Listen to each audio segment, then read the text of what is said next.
Well, I'm joined in the studio now by South Sudan Analyst Mawan Muortat. Thanks for your time. Appreciate it. First question, of course, is the deal's finally signed. What's your thoughts on it? It's wonderful news. That's what everybody has been waiting for. And we just hope to see that the implementation process is going to be clean and genuine. And hopefully this will be the end of the violence in the country. It took a while for him to actually agree on this deal, but no changes have been made. Why the wait in the first place?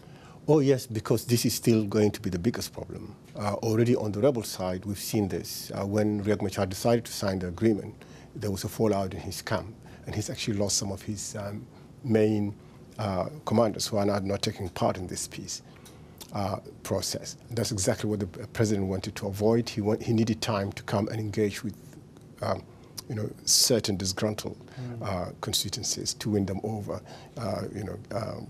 to support the peace process. Has he won them over? Well, we'll wait and see. I mean, the main player is basically the army. The army was counting on a military solution to this issue, so they are feeling quite a bit embittered. But I think from what we've seen now, the General Chief of Staff was there at the signing. We think maybe the main army should be okay. The problem is there are other constituencies like, militia, allied militia, and so on. We'll wait to see.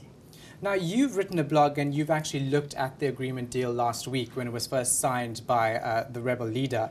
And you said upon close inspection and examination, it does essentially allow the government to retain authority over Riek Machar, all in all. Yes, Riek has one key power, though, which is his power for veto, to veto the decisions of the government. So on major decisions that include, for example, change of constitution, Riek Machar could have a say. But in normal running of government, Riek cannot really stall the government,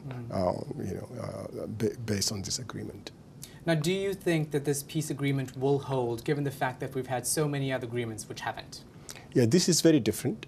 The reason the other ones did not hold is because basically nothing had been offered to either side, primarily to the rebels. Now Riek Machar has got a very senior position of first vice president with veto power over presidential decisions. On his side, he would want to